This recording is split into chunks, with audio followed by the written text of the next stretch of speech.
Hello students, today we will be studying Histology of the Lymphoid Tissue, Part 1.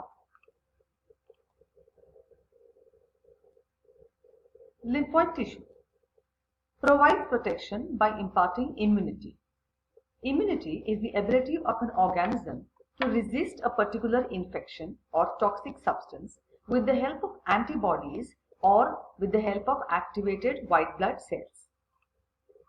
Types of immunity: innate immunity, which is present at birth and provides non-specific protection against all types of infections.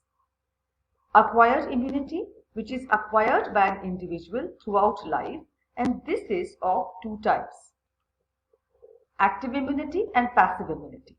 Active immunity is acquired on exposure to antigenic agents, toxins, or microorganisms when the immune cells get activated and impart active immunity. Passive immunity is acquired by the transfer of ready-made antibodies like immunoglobulin injections. Lymphoid tissue. This is a specialized type of connective tissue that consists of immune cells, lymphocytes and plasma cells, meshwork of reticular fibers and cells. It identifies foreign antigens and dead or worn out cells of the body and removes them by phagocytosis or by producing antibodies. Lymphoid organs are of two types: primary lymphoid organ or central lymphoid organ produce immature lymphocytes from stem cells or immature cells, examples being thymus and bone marrow. Secondary lymphoid organ provide exposure to foreign antigen and convert the immature lymphocytes to active lymphocytes. Examples: spleen, lymph node, tonsils, appendix, and Peyer's patches. Classification of lymphoid tissue. Histologically, lymphoid tissues are classified as diffuse lymphoid tissue and dense lymphoid tissue. Diffuse lymphoid tissue: lymphocytes are distributed throughout the mucosa of the gastrointestinal, respiratory, urinary, and reproductive tracts. These are also called as mucosa-associated lymphoid tissue, MALT, since it is associated with the mucosa.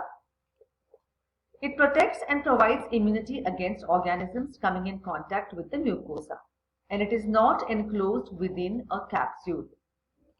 Dense lymphoid tissue is enclosed by a well-defined capsule, examples being discrete lymph organs like lymph nodes, spleen, thymus, and tonsils.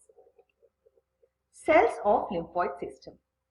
These include lymphocytes and other supporting cells like reticular cells, epithelio-reticular cells, monocytes, macrophages, neutrophils, basophils, dendritic cells, etc. Lymphocytes. These are a type of white blood cells. They form a major component of lymphoid tissue. These are round cells with round nucleus and a thin rim of cytoplasm. A nucleus is densely stained, that is, it is hyperchromatic.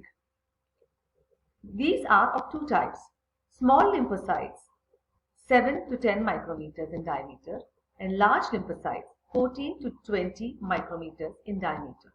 All lymphocytes are derived from the bone marrow. Nucleus here is rounded, dense, rich in heterochromatin, and is eccentrically located. Cytoplasm stains a light blue and contains a few azurophilic granules in peroxidase reaction, few mitochondria, a small Golgi apparatus, few profiles of rough endoplasmic reticulum, and small number of lysosomes.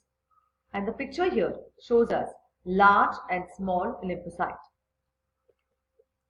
Based on the presence of specific CD molecules, lymphocytes are subdivided into three types: T lymphocytes, B lymphocytes, and natural killer cells or NK cells. T lymphocytes. Undifferentiated lymphocytes from the bone marrow enter the thymus and differentiate into mature T lymphocytes. They maintain cell-mediated immunity and they have specific T cell receptor. On exposure to antigens, they get converted to effector or memory T cells, and these are of three types: helper T cells, cytotoxic T cells, and suppressor T cells. B lymphocytes or plasma cells. These were first seen in the bursa of Fabricius in birds, hence called B cells. In humans, they originate from the bone marrow. They maintain humoral immunity, that is, immunity by antibodies. Antibodies are immunoglobulins. B cells have membrane-bound B cell receptors on their surface. On activation, B cell differentiates into plasma cell or memory B cell. These plasma cells secrete antibodies against specific antigens. Plasma cells. Nucleus is placed eccentrically. Cytoplasm is intensely basophilic because of a well-developed rough endoplasmic reticulum with closely packed cisternae. There are few mitochondria scattered between rough endoplasmic reticulum. The spherical nucleus contains heterochromatin radiating out from the center, giving a clock face, spoked or cartwheel type of appearance. And this here is a plasma cell showing an eccentrically placed nucleus which has a cartwheel-like appearance. Natural killer cells or NK cells, a type of lymphocytes that are neither T nor B cells. They originate from the bone marrow.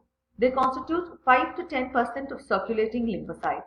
They destroy cancer cells, virus-infected cells, and antibody-bound cells. Antigen-presenting cells. They process the antigen, digest the bacteria or foreign material, and present the antigen to the helper T cells.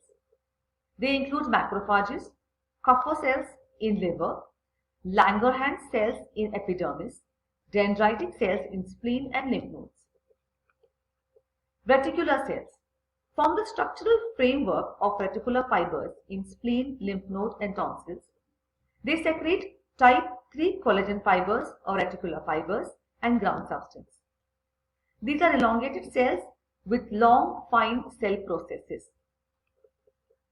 Lymph. It is a fluid that flows through lymphatic vessels and lymph nodes. It is formed from transudate, that is extracellular fluid, and contains plasma proteins, white blood cells, predominantly lymphocytes, and large fat molecules, chylomicrons, that are absorbed from the intestine. Lymph may also contain cancerous cells, bacteria, virus, and foreign material. Lymphatic vessels include lymph capillaries, large lymphatic vessels, and thoracic duct. They carry large molecules and excess extracellular fluid to the main bloodstream. Lymph capillaries begin in the tissues as blind-ended sacs. They are lined by lymphatic endothelium. They are more permeable than blood capillaries and hence permit entry to absorbed large lipid molecules in intestine. Lymph capillaries are absent in the epidermis, cartilage, hair, nails, bone marrow, nervous tissue, cornea, splenic pulp, choroid, internal ear, and meninges. Most of the lymph capillaries carry lymph towards the lymph node through afferent lymph vessels. Lymph leaves the lymph nodes through efferent lymph vessels. Large lymphatic vessels. Lymph capillaries join to form lymph vessels. Larger lymph vessels include thoracic duct, right lymphatic duct, jugular lymph trunk, subclavian trunk, bronchomediastinal trunk, intestinal lymph trunks, and lumbar lymph trunk.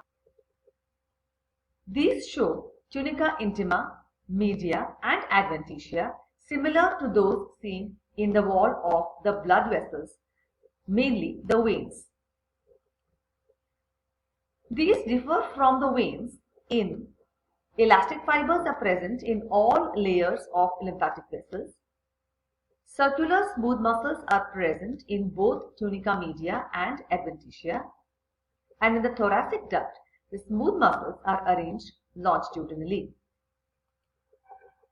Lymphatic nodule or lymphatic follicle is a well demarcated concentration of lymph cells. It is not surrounded by a capsule. It is a spherical or ovoid mass. It is seen in all dense lymphoid tissues except thymus. Lymphatic nodules are of two types, primary and secondary. Primary nodules have uniform type of cells, are present before birth and get converted into secondary nodules on exposure to antigen. Secondary nodules do not have uniform type of cells, show presence of germinal center as a lightly stained area at the center of the nodule. It contains large immature lymphocytes called lymphoblasts and plasmoblasts. These cells stain light and have large nuclei. The germinal center is surrounded by mature lymphocytes, small cells with dense nucleus. This zone is called corona or mature zone. Thus, we have seen the general features of the lymphoid tissue. We saw the various cells seen in the lymphoid tissue, and we also saw the difference between the lymph capillaries, lymph vessels, and we also saw the primary and secondary lymphoid follicles. In the next video, we will study the four major lymphoid tissues, that is the lymph node, spleen, thymus, and the palatine tonsils. For further reference, you can read Sontake Yogesh, Textbook of Human Histology, CBS Publishers and Distributors Private Limited, New Delhi, 2020, page numbers 106 to 121. Thank you.